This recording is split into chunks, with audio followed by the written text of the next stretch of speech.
G'day everyone. As part of our compliance journey, we've been going on for the past 18 months.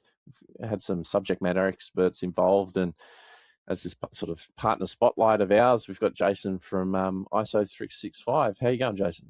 I'm going good, James. Thanks for having me on, mate. Or more importantly, thank you for all your support in helping us get here. And you've played the part of driving our ISO journey. And do you want to tell us about actually ISO365 and what you actually do? Yeah, so ISO365 is a company that helps other organizations achieve their ISO certifications. We have a very unique way of doing so. We build all of our systems inside SharePoint. So we are effectively ISO consultants, but we take a long-term approach with all of the work that we do. We don't do any one and done projects, as I like to call it, where you get certified and then I drop off the keys and you walk away and go, how do I drive this thing? We effectively will help you get to that certification level. And then we go into what we call maintenance mode, right? And I think that's where a lot of the value is in that ongoing maintenance piece. And it's especially important for, that's how we operate as advisors. We don't just come in and do a little transactional thing. It's very much that ongoing continual improvement and governance practices. And having like you said, having that stuff built out in our SharePoint was quite important for us as well, because that's where we operate all our SOPs and where our files are. We didn't want a whole lot of disparate systems that we're having to deal with. It fits into our operational practices. Yeah. And got a bit of a cheeky question, but do you usually work with two people businesses? No, not that often, to be honest, James. So we have worked with smaller businesses before, but they, over time, as people do, they grow. But as far as working with you guys, no, you'd be the first two-person business that we'd worked with. And I think that shocks most people. Like, everyone talks about ISO being for the big boys, and one of the reasons why we've done it, apart from to drive our maturity internally, make sure our practices are good, we've done it to understand the processes. So when we talk to partners, we can talk at this level of maturity, because we obviously work with sort of that mid-size partner range. And it's just important for us to work at this level of maturity. It's been a lot easier to do it from the start. And that's probably where I'm interested from your perspective. You've done this a lot. How was it? How was our journey? What did that sort of journey look like from here till now? We've done the audits and being certified. Yeah. Talk us through that process. Look, your journey was fortunately typical of a standardized ISO journey with some really good partners involved from the very beginning. So obviously, the work that we do for you, building the IMS, in your case, an integrated management system, because you did just get certified to 5 ISOs, and so that basically means that we're able to make a good, robust system from day one inside your SharePoint environment, and you can start to learn from us and our process, and also how the ISO needs to be structured moving forward. So, you guys, you put in a lot of effort. You had leadership commitment, which is obviously one of the big players in the ISO clause. So you sponsored the project. You made sure that it wasn't just a tick box exercise. And so, you made sure that anything that we asked of you was implemented, in good time, in good stead. You implemented some great controls early on, which obviously then helps you towards the back end of when you're getting audited and ultimately going for certification. It's been an interesting process. As everyone looks at me as I know a bit in the industry. I've had some experience around the ISO stuff. We've known each other for many years since you started the business. So I've got a bit of a head start. Like, I could have self-implemented this and gone for certification. I'm glad I didn't, because I could have sat there on ChatGPT or Copilot getting the information and building the policies out. But the reason why I didn't do this, and I'm bringing this up because a lot of partners are trying to do that sort of self-implementation. You spend a lot of time doing that, and you don't actually learn enough about the process. You're getting caught up in the weeds without having that sort of person direct you on the best practices and challenging the thinking and holding you accountable. That's what I like about our engagement with that regular monthly catch up. We're going through risks. It sets into that our accountability rhythms and our planning rhythms to help run the mature business. Yeah. And having it all in SharePoint helped us get that start, and we went through things and modified it. And that sort of 5 certifications that we got, we've gone through AI governance, information security governance, workplace health and safety, quality and sustainability. Do you often see many people doing all of them at once? Like, how do people usually roll this sort of stuff out from your experience? Yeah, typically what you see is you get, ISO 27001 is probably the first protocol, so everyone's looking at that information security lens, and then that allows you to kind of modularize the ISOs, which is similar to what we did with you, right? So we build an underlying framework, which we always built up. We always build that off 27001, and then we add in the AI controls. You layer in your quality, your environmental, your OH&S, etc. So by using the harmonized approach, is what they call it, within the ISO, you're able to modularize the different standards and build one integrated management system, rather than trying to manage all these separate systems with all these separate rules. It helped us a lot. Dana was predominantly the one that was driving all of this, and most of the time, I think in partner businesses, they've always got someone super technical in it.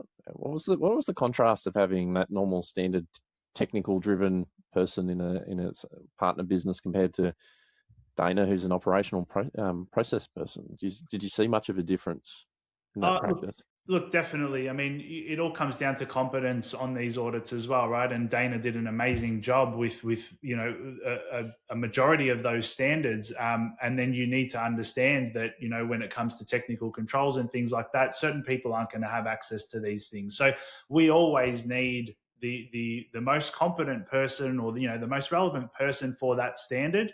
It's the reason why in a typical organization that we do work with, we wouldn't expect the CISO to take us through the quality aspects of the service delivery, and so vice versa. We wouldn't expect the service delivery person to be taking us through all of the technical controls or the AI controls in the standard. So it's very much the right person in the right seat, sitting and representing you on that audit.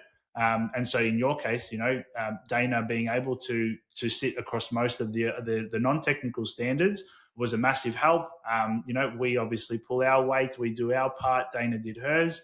And then, from the tech perspective, yourself and others being able to provide that technical evidence, which is what got you over the line in the end.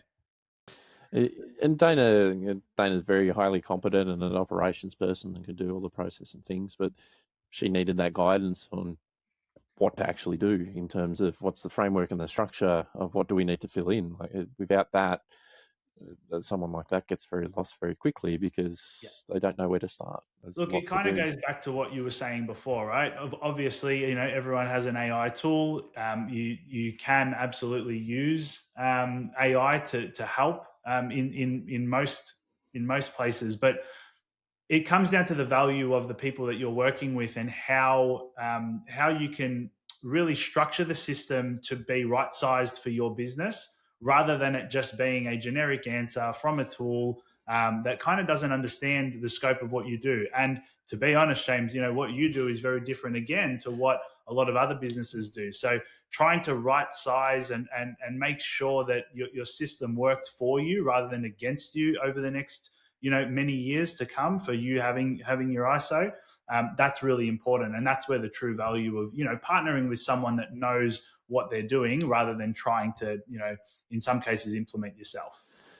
And this is where too, I think that having gone through the process more deeply, this is the real learnings that I've got, is actually going through this process unlocks a lot of different thought processes and conversational points. So if I use the ISO 42001, the AI governance, it's not what I expected. And on a surface level, I'm like, why am I even doing this? But when I went through the process with you guys, not only did I look at my business and how we're using it, what policies in place, and how we're governing get data and that sort of stuff, I actually opened my eyes up. Well, there's a whole bunch of questions and conversational points that I'd have with end clients.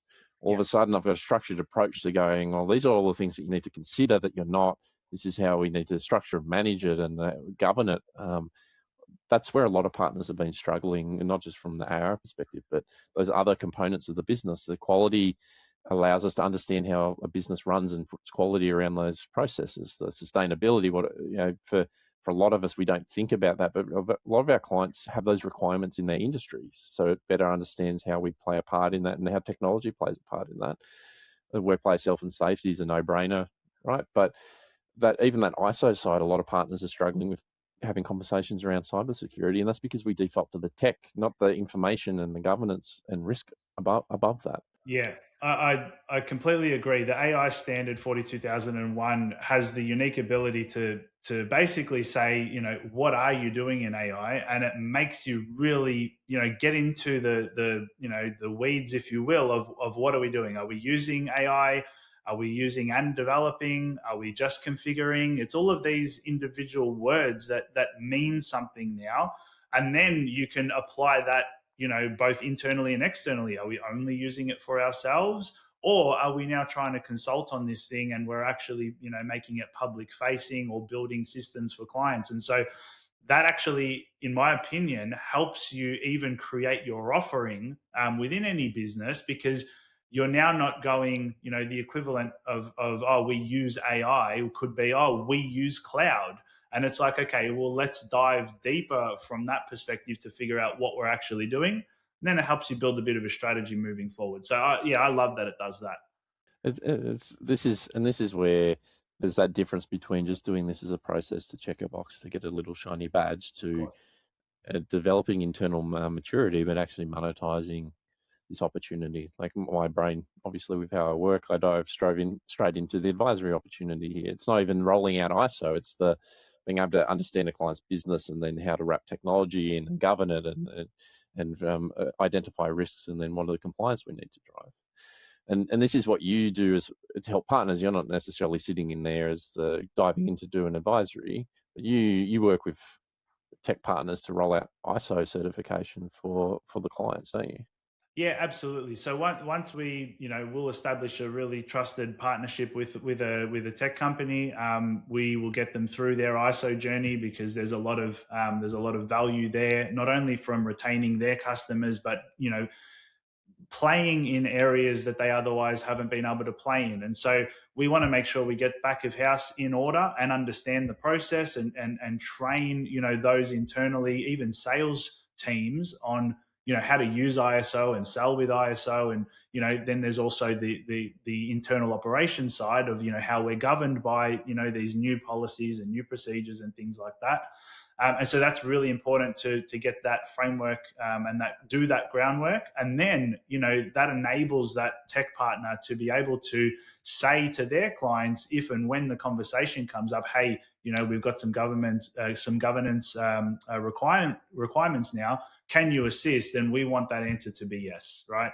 And so that's when, we partner together. We can help them, that end user client, and then they achieve what they need to achieve, and they're becoming more secure along the way. So it's a great value add for tech partners to be able to bring that level of sophistication to their clients, because most of our clients in the SMB space are getting more regulations. The supply chains are changing, the requirements are going up. We can't deliver that sort of a service. It's not our core functionality. So that trusted partnership is invaluable.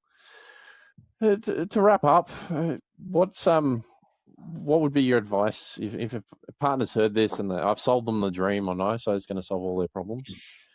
What's the next steps, and how do they get a hold of you? And probably the last question as I bombard you is, when's the right time to start looking at doing some ISO certifications?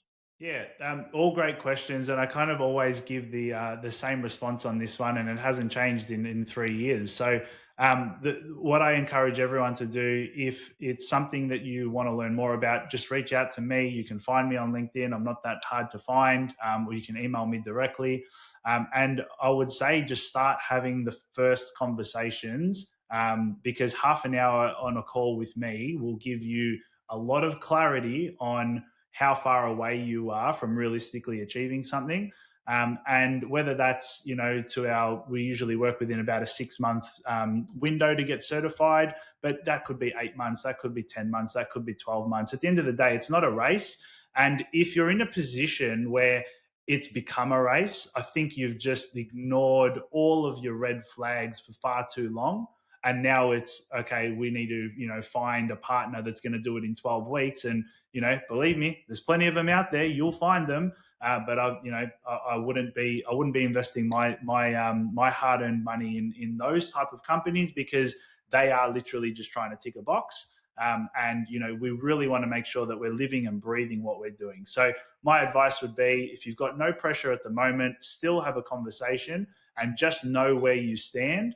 But if you've obviously got a bit of pressure and heat coming, again, give us a call. We'll be able to help you, and in the right time frames as well.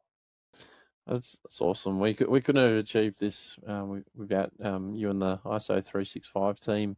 It's how we're walking the walk, not just talking the talk about and compliance and increasing our maturity in the industry. So thank you so much for your support, and I hope a lot of partners are going to reach out to you and lift their business practices too. Awesome, James. Thanks for having me, mate. No, thank you.